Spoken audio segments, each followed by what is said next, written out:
The letter from First National Bank sat on my kitchen counter like a ticking bomb. I must have read it 20 times, but the words still didn't make sense. Our family farm, the one my grandparents built from nothing, the one where I spent every summer of my childhood, was apparently in default on a mortgage I didn't even know existed. My name is Peyton, and until that morning I thought I knew everything about our family's finances. I'm the one who helped Mom with the accounting after Dad passed, the one who tracked every penny we spent on equipment and seeds. But this was completely off the books. My hands were shaking as I dialed Mom's number. "Are you home? We need to talk." "I'm actually heading to the store," Mom said, her voice cheerful. "Can it wait? We still need to plan the menu for Christmas dinner." "No, it can't wait. This is about the farm." There was a pause on the other end. "I'll be there in 15 minutes. While waiting, I paced my small apartment, trying to make sense of it all. The farm had been paid off decades ago. Grandpa made sure of that before he died. The framed mortgage-burning photo still hung in the farmhouse dining room. So where did this new loan come from? Mom arrived wearing her gardening clothes, dirt still fresh on her knees. Her face fell when she saw the letter in my hand. "Where did you get that?" she asked, reaching for it. I pulled it back. "It was delivered here by mistake. Mum, what's going on? Why is there a mortgage on the farm?" She sank into my couch, suddenly looking older than her 48 years. "Your Uncle Kerry said it was temporary, just a small business loan to invest in some new equipment." "Uncle Kerry?" My stomach dropped. "What does he have to do with the farm's finances?" "He's been helping manage things since your father passed. You know how good he is with money." "Was good with money," I corrected her. "Before the casino opened in Cedar Rapids." "Peyton, that's not fair. He's your father's brother." I slapped the letter down on the coffee table. "Then explain this. $300,000, Mom. That's not equipment money. That's selling the farm money." Mom's face went pale. "That's impossible. Kerry promised—" "When did he ask you to sign for this loan?" She wouldn't meet my eyes. I didn't sign anything." The room went silent except for the hum of my refrigerator. "What do you mean you didn't sign anything? Your name is on this letter." "Kerry said he'd handle all the paperwork. He just needed my verbal okay." I felt sick. "Mom, that's not how mortgages work. Someone had to sign these documents." My phone buzzed. A text from Uncle Kerry himself. "Family dinner tonight at my place. Important news to share. 6 p.m. I showed Mom the text. Her hands started trembling. He couldn't have. "Oh, I think he could," I said, grabbing my car keys. "And I think we're about to find out exactly what he did." Mom grabbed my arm. "Wait, Peyton, maybe we should talk to him privately first." "Why? So he can spin another story? Feed us more lies?" I was already heading for the door. "No, Mom, I'm done with secrets. If he has news to share, let's hear it. But I'm bringing this letter with me." "Your cousin Marcus will be there," Mom said, following me. "And Aunt Audrey. Maybe we should wait." "Perfect." I cut her off. "The whole family should hear this, because if Uncle Kerry did what I think he did, this isn't just about a loan. This is about our legacy. Everything Grandpa and Grandma built." As we drove to Kerry's house, I could see Mom fighting back tears. The farm wasn't just property to us, it was our history, our future, the place where every important family moment had played out. The thought of losing it because of Uncle Kerry's investments made my blood boil. "I should have paid more attention," Mum whispered. "After your father died, It was easier to let Kerry handle things." I reached over and squeezed her hand. "This isn't your fault, Mom, but we're going to fix it. Whatever it takes." We pulled into Kerry's driveway just as Marcus was getting out of his truck. One look at my face and he knew something was wrong. "Peyton, what's going on?" I held up the bank letter. "We're about to find out. Hope everyone's hungry for a side of truth with dinner." The front door opened and there stood Uncle Kerry, wearing his usual confident smile. But this time, I saw right through it. This time, I was ready for war. Uncle Kerry's dining room felt smaller than usual that night, cramped with tension and unspoken accusations. Aunt Audrey bustled around, setting out her famous pot roast, while Kerry held court at the head of the table, acting like everything was normal. Pass the potatoes, would you, Peyton? He asked, as if I hadn't been clutching the bank letter like a weapon throughout the entire meal. I slid the bowl across the table without a word. Marcus, sitting next to me, gave my knee a reassuring squeeze under the table. So, Kerry cleared his throat, I wanted to gather everyone because I have some exciting news about the farm's future. Funny you should mention the farm, I said, pulling out the letter. Care to explain this first? The room went silent. Aunt Audrey stopped mid-pour with the gravy boat hovering over Kerry's plate. Where did you get that? Kerry's smile flickered but didn't quite fade. Does it matter? What matters is why our farm suddenly has a $300,000 mortgage on it. Peyton, Aunt Audrey cut in, this is hardly dinner conversation. Actually, Marcus spoke up, I'd like to hear about this too. That farm's been in our family for 3 generations. Kerry dabbed his mouth with a napkin, buying time. It's all part of a broader investment strategy. I've been diversifying our assets. By gambling away our inheritance? The words shot out before I could stop them. Peyton, Mom gasped. Kerry's face darkened. I don't appreciate what you're implying. Then explain the mortgage. Show us these amazing investments you've made, because from where I'm sitting, it looks like you forged Mom's signature to take out a loan on property that isn't even yours. Aunt Audrey slammed her hand on the table. How dare you accuse your uncle? I have proof, I said, pulling out more papers from my bag. The bank confirmed Mom never appeared in person to sign these documents. So either you hired a very talented forger, Uncle Kerry, or you did it yourself. Kerry stood up slowly, his chair scraping against the hardwood floor. You're out of line, young lady. I've managed this family's finances for years. And how many trips to the Riverside Casino have you made this month? Marcus asked quietly. Because I saw your car there last weekend. And the weekend before. The colour drained from Kerry's face. I was meeting business associates. At the blackjack tables, I pressed. Or was it poker this time? Kerry? Aunt Audrey's voice had lost its edge of certainty. What are they talking about? He spread his hands in a placating gesture.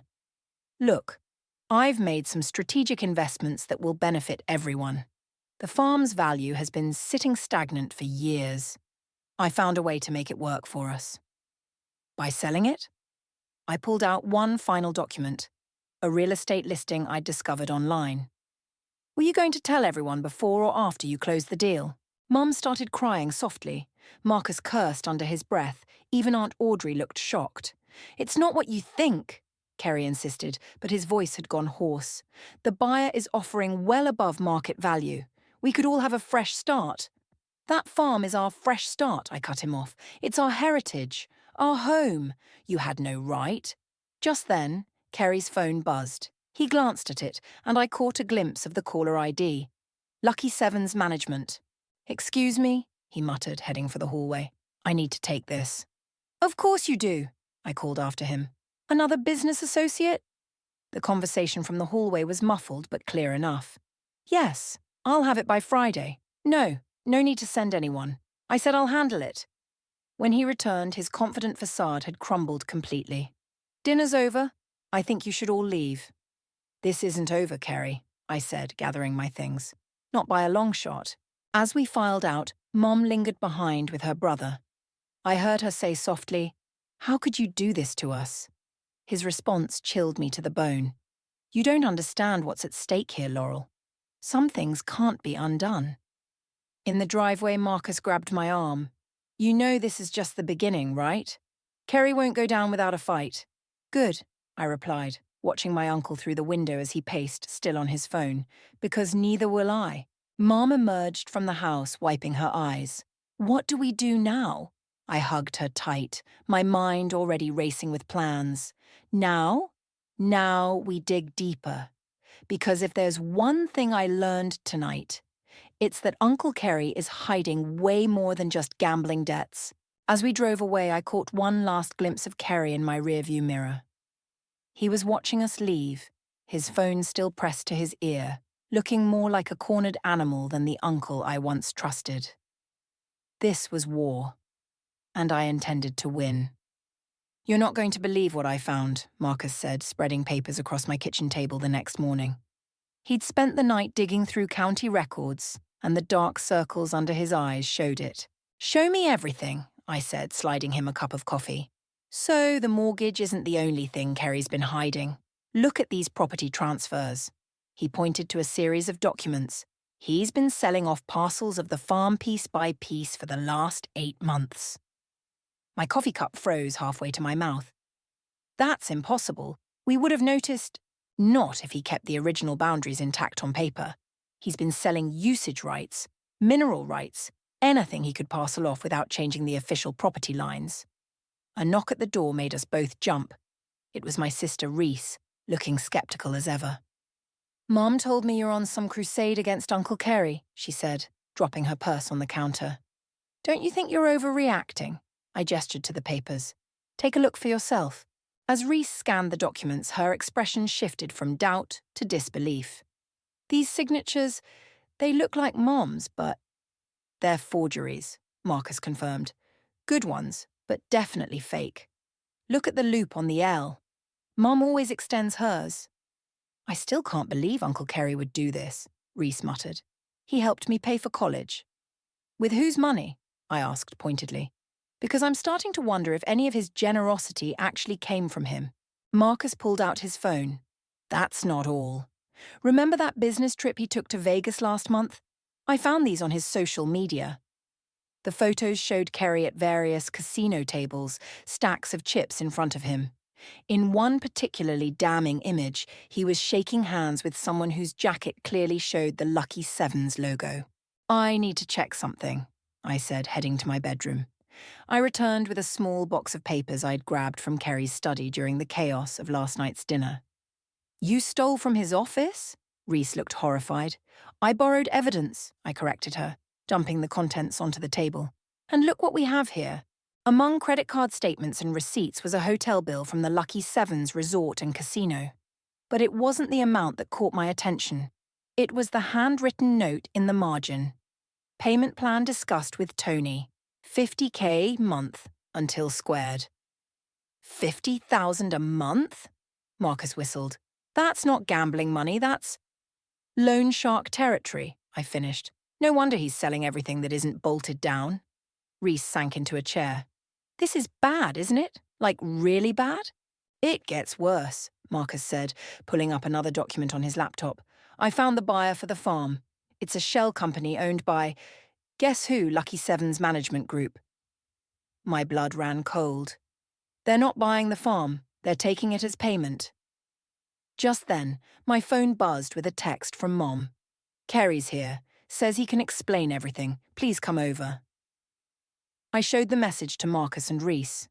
"You thinking what I'm thinking? That he knows we're on to him?" Marcus stood up, gathering the papers. "Definitely." "I'm coming with you," Reese announced, surprising me.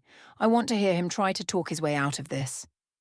We drove to Mom's house in tense silence. When we arrived, Kerry's expensive SUV was in the driveway, looking out of place next to Mom's old sedan. Through the window, we could see them in the kitchen.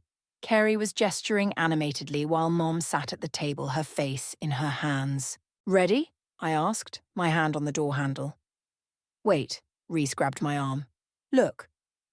A black luxury car pulled up across the street. 2 men in suits stepped out but didn't approach the house. They just stood there, watching. "Lucky Sevens welcoming committee," Marcus muttered. "This isn't just about the farm anymore, is it?" Reese's voice shook slightly. I squared my shoulders. "No, it's not, but that doesn't change anything. We're going in there and we're going to make Uncle Kerry tell us exactly what kind of mess he's gotten our family into." As we walked to the door, I could feel the suited men's eyes on us. Whatever Kerry had gotten himself into, it was bigger and more dangerous than I'd imagined. But turning back wasn't an option, not with our family's legacy on the line. I took one last look at the men across the street, then opened the door. The sound of Kerry's desperate explanations spilled out into the morning air, along with Mom's quiet sobs. Time to find out just how deep this rabbit hole went. The kitchen fell silent as we walked in. Kerry stood by the sink, his expensive suit wrinkled, looking like he hadn't slept. Mom sat at the table, tissues scattered around her. "Well, if it isn't the amateur detective squad," Kerry said, attempting his usual smirk but failing. Cut the act, I snapped. Who are your friends outside? His face twitched. What friends? The two guys in suits watching the house, Marcus said. They with lucky sevens. Kerry's attempt at composure crumbled. You don't understand what you're dealing with. None of you do. Then explain it, Mom pleaded. Tell us the truth, Kerry. All of it. Before he could answer, Aunt Audrey burst through the back door. Kerry, I just got a call from the bank. They're saying our house is being used as collateral for... She stopped short when she saw all of us. Your house too. I turned to Kerry. Just how much have you leveraged? I had a system, he said, pacing now. It was working. I was up almost $500,000 at one point. Until you weren't, Marcus finished. Kerry slumped against the counter. Tony, he runs the high-stakes room at Lucky Sevens. He said he'd give me time to pay it back. But then, the interest started piling up. So, you sold pieces of our farm, I said. Forged Mom's signature. And, when that wasn't enough, you decided to sell the whole thing? Aunt Audrey gasped. Kerry, tell me that's not true. A knock at the front door made everyone freeze. Through the window, I saw one of the suited men standing on the porch. Don't, Kerry warned as I moved toward the door. They're not here for a friendly chat. But another figure appeared behind the suited man. Willie, our old family friend and retired lawyer. I opened the door. Morning, Peyton, Willie said calmly. Thought I might find everyone here. He nodded to the suited man. You can tell Tony I'm handling this now. The man hesitated, then retreated to his car. Willie, Kerry started. This isn't... Shut up, Kerry, Willie cut him off, entering the kitchen. I've known your family 30 years, watched you kids grow up. Never thought I'd see the day one of you would betray your own blood like this. He set his briefcase on the table and pulled out a folder. Lucky for everyone, I've been keeping my own records, ever since I noticed unusual activity on the farm's property listings. You knew? Mum asked. I suspected, Willie replied. Been gathering evidence just in case, including security footage from Lucky Sevens showing Kerry here making some very interesting deals. Kerry went pale. You can't. Can't what? Show how you've been laundering money through the casino? Using the farm to cover illegal loans? Willie's voice was steel. Try me. Aunt Audrey started crying. Kerry, what have you done? I can fix this, Kerry insisted. Just need a little more time. Time's up, I said, pulling out my phone. Those property transfers you made? I sent them to the FBI's Financial Crimes Division this morning. The room went dead quiet. You didn't, Kerry whispered. I did. And you know what they found really interesting? The connection between Lucky Sevens management and certain offshore accounts. Marcus stepped forward. Face it, Uncle Kerry. It's over. Kerry's phone buzzed. His hands shook as he read the message. Tony's pulling out of the deal. Says it's too hot now. He looked up, desperate. Do you know what they'll do to me? Should have thought of that before you gambled away our heritage, I said. Willie opened his briefcase again. There's a way to minimize the damage, but you'll have to come clean. About everything. And the farm? Mom asked quietly. The sales can be reversed, Willie assured her. Kerry's forgeries make them legally void, but... He looked at Kerry. You'll have to testify against Lucky Sevens. They'll kill me, Kerry protested. They won't, Willie said, because by this afternoon, the FBI will have their entire operation. You're small fish, Kerry, but only if you cooperate now. I watched my uncle, the man who'd once taught me to ride a bike, who'd given speeches at family gatherings about the importance of legacy, crumble into a chair. Okay, he whispered. Okay. As Willie started making calls, Mom reached across the table and squeezed my hand. Outside, the black car finally pulled away. What happens now? Reese asked. I looked around at my family, broken but not destroyed, shaken but still standing. Now we rebuild. Together. Through the window, I could see the distant fields of our farm still there, still ours. Whatever came next, we'd face it as a family, minus one uncle who'd learned the hard way that betrayal carries a price. The next few days passed in a blur of FBI interviews and legal meetings. I sat in Willie's office, surrounded by stacks of documents, when he dropped another bombshell. There's something else you need to see, Willie said, sliding a weathered envelope across his desk. Found this in your grandparents' old safety deposit box. Inside was a letter, dated just before my grandfather's death.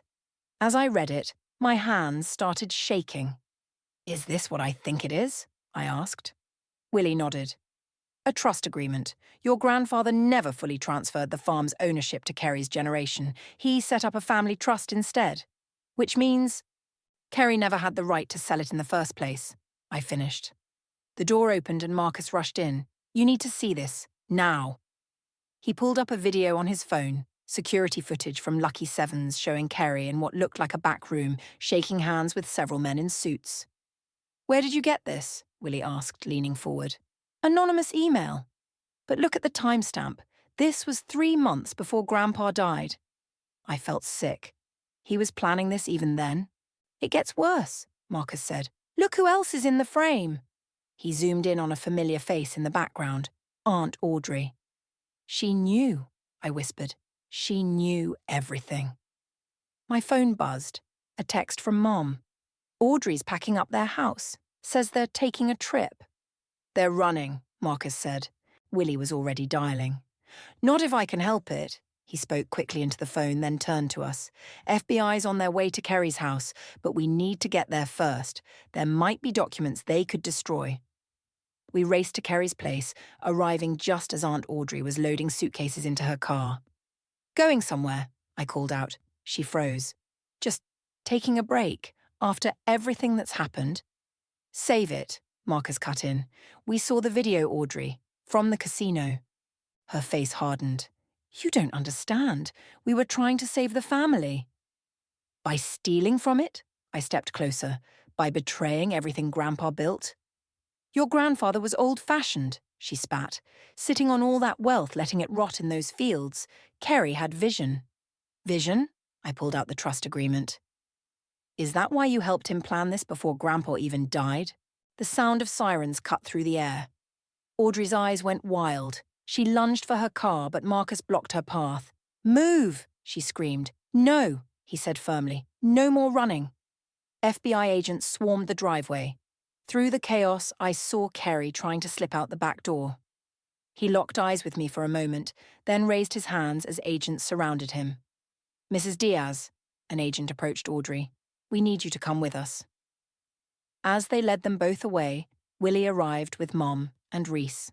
The trust agreement changes everything, Willie said. The farm was never legally Kerry's to sell. We can void all transactions immediately. Mom stared at her brother and sister-in-law being placed in separate cars. How long? She asked quietly. How long were they planning this? Based on the evidence? Willie sighed. Since before your father got sick, they were just waiting for the right moment. Reese hugged Mom tight. At least it's over now. But something still nagged at me. I walked into Kerry's house, now swarming with FBI agents. In his study, I noticed something odd, a family photo hanging slightly crooked. Behind it was a small safe. We'll need to get that opened, an agent said. Try 11/22/63, I suggested. Grandpa's birthday. Kerry always used it for everything. The safe clicked open. Inside were more documents, but one caught my eye. A letter from Grandpa to Kerry, never sent. My dear son, it began. I know what you're planning. Remember that true wealth isn't in money or land. It's in the trust we place in each other. Don't make me regret placing mine in you. He had known. All along he had known. An agent took the letter for evidence, but its words stayed with me. Outside, the setting sun cast long shadows across the farm's distant fields. The same fields Grandpa had worked his whole life, the legacy he had tried to protect even from beyond the grave. You okay? Marcus asked, joining me. I nodded, watching another FBI car drive away, just thinking about Grandpa, about trust, and how we're going to rebuild it, all of it. The family reunion was in 2 days. Usually a time for celebration, now it would be something else. A reckoning, a new beginning. As we drove home, I thought about all the secrets still buried in those fields, and all the truths that were finally coming to light. The annual family reunion felt more like a trial than a celebration. Our usual spot in the farmhouse dining room was packed with relatives, all buzzing with questions about Kerry and Audrey's arrest. I stood at the head of the table, my evidence folder feeling heavier by the second. "Before we start dinner," I announced, "there's something you all need to know." "Is this about Kerry?" Uncle Pete called out. "Because we've all seen the news." "You've seen what they're willing to tell the public," I said, opening the folder. "But there's more. Much more." Marcus dimmed the lights as I started the presentation we'd prepared. The first slide showed Kerry's casino photos. "This isn't just about gambling debts," I explained. "This is about a systematic betrayal that started years ago." Gasps filled the room as I showed the forged documents, the property transfers, the secret meetings.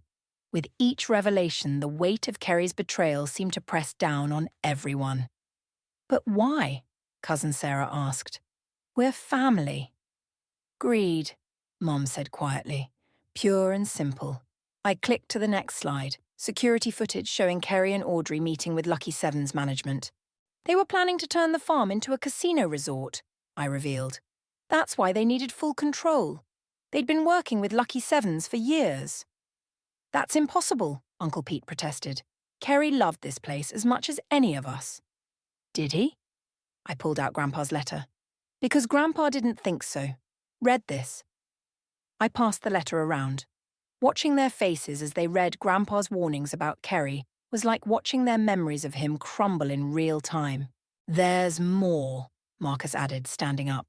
"Show them the trust agreement, Peyton." As I explained the legal implications, the room erupted in angry outbursts. "So he never even had the right to sell? What about the money he borrowed from me?" I knew something was off when he offered to invest my savings. "Everyone, please," Mom called out, her voice cutting through the chaos. "This isn't just about money. This is about trust. About family." Suddenly, the front door burst open. Aunt Audrey stood there, out on bail, mascara streaking down her face. "You're wrong about everything," she said, her voice shaking. "Kerry was trying to save this backwards family, drag you all into the modern world. By stealing from us?" I challenged. "By destroying our heritage?" "Heritage?" She laughed bitterly. "A bunch of cornfields and old memories. Kerry had vision. He saw potential." "The only thing Kerry saw was dollar signs," Marcus shot back. "And you helped him every step of the way." "Get out," Mom stood up, pointing at the door.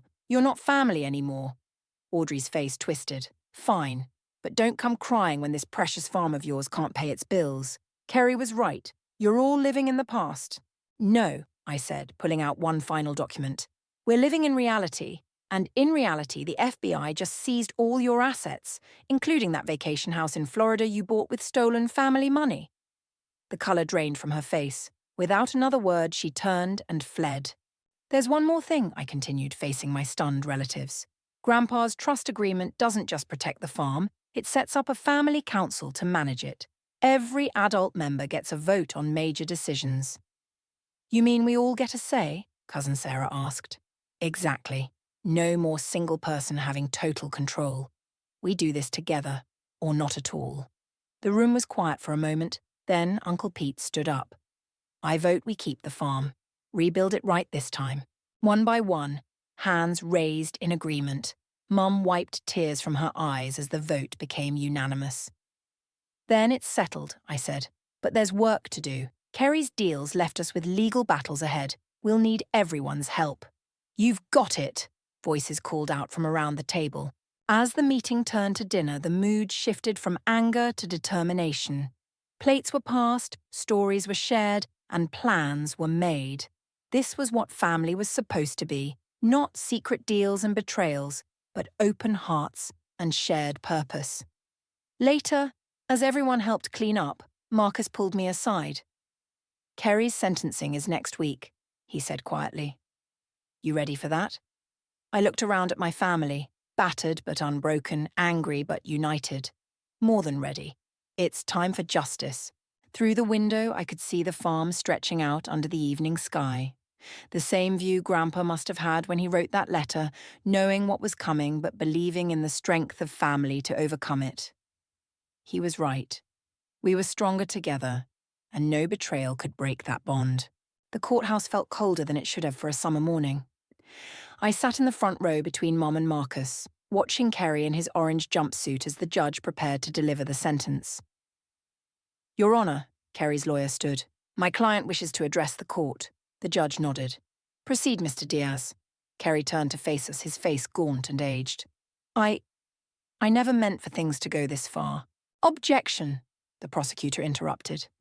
The defendant has shown no genuine remorse throughout these proceedings. Overruled, the judge said. Continue, Mr. Diaz.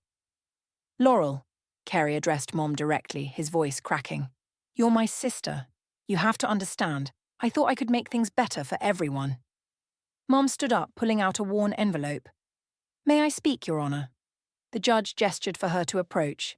This is a letter from our father, Mom said, her voice steady, found in his personal effects after Kerry's arrest.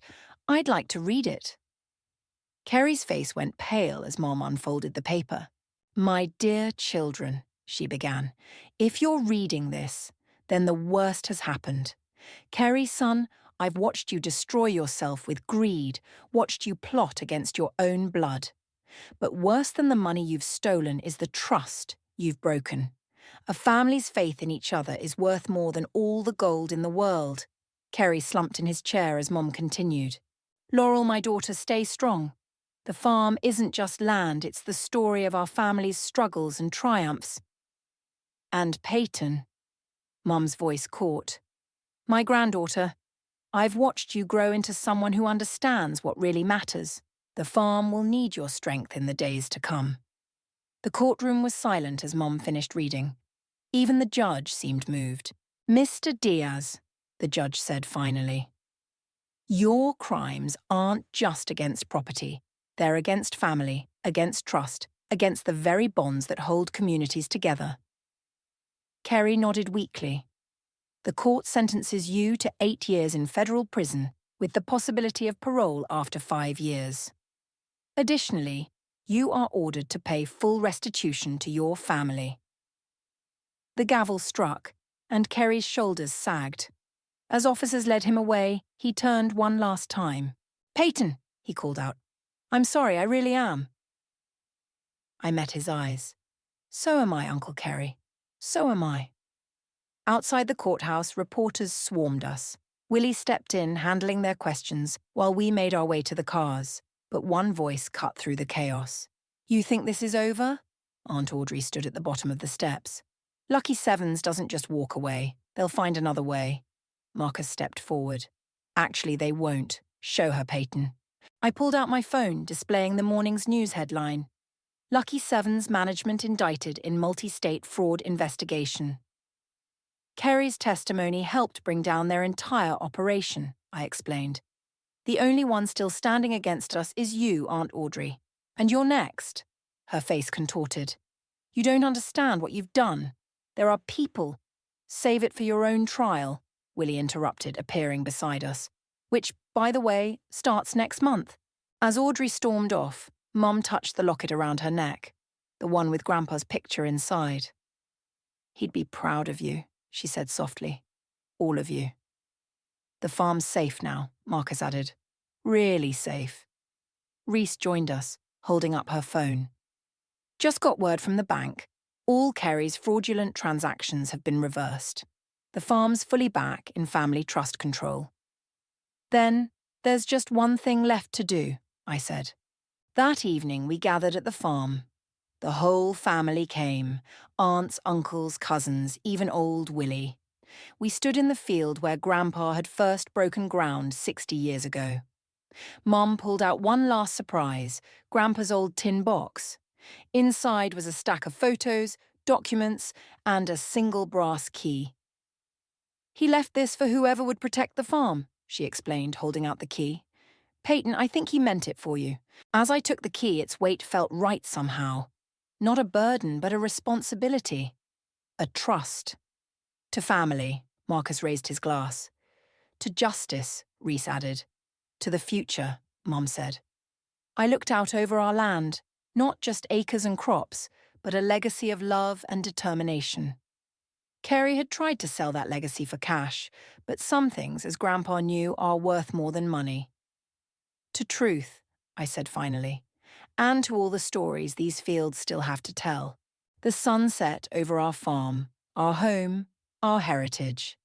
And this time I knew it was safe in the hands of those who truly understood its worth. The morning dew still clung to the grass as I unlocked the farmhouse door. Grandpa's key turned smoothly in the lock, like it had been waiting for this moment. Inside, the renovation crew was already gathering, ready to restore what Kerry's neglect had damaged. "Where do you want to start?" Marcus asked, blueprint in hand. "The kitchen," Mom said before I could answer. "That's where everything important happens." As workers began carefully removing the old cabinets, we discovered something behind them, a hidden panel. Inside was a small safe, identical to the one we'd found in Kerry's study. "Think the same combination will work?" Reese asked. I tried Grandpa's birthday. The safe clicked open, revealing stacks of papers and a USB drive. "Look at this," Marcus said, scanning the documents. "Account numbers, transaction record." Kerry wasn't Grandpa's first problem. He caught Uncle Robert trying to sell the farm back in the 80s. That's why he created the trust, Mom realized. He knew the farm would always need protecting. Willie arrived as we were reviewing the files. "Just came from Audrey's plea hearing. She's taking a deal. Full confession in exchange for a reduced sentence." "Did she say why?" I asked. "Why they really did it." "Ambition, mostly. Kerry convinced her they could be something bigger than just farmers. But there's something else." Willie pulled out his phone. "The FBI found offshore accounts. They weren't just planning a casino. They were going to build an entire resort complex. Would have destroyed every acre of farmland. The renovation crew called us over. They'd found something else in the walls. Hidden behind decades of wallpaper was a mural painted by my grandmother showing the farm in its early days. I remember this." Mom touched the faded paint. "She painted it the year they finally paid off the original mortgage." As we carefully uncovered more of the mural, a knock at the door interrupted us. A young woman stood there, looking uncertain. "I'm sorry to intrude," she said. "I'm Tony's daughter, from Lucky Sevens. I wanted to apologize for everything my father and his partners did." I studied her face. She had her father's eyes, but none of his coldness. "Dad's going to prison for a long time," she continued, "but before they took him, he told me to give you this." She handed over a thick envelope. Inside were property deeds, all the parcels Kerry had secretly sold to Lucky Sevens shell companies. "They're signed back over to your family," she explained. "No strings attached. Dad said. He said some debts can't be paid with money."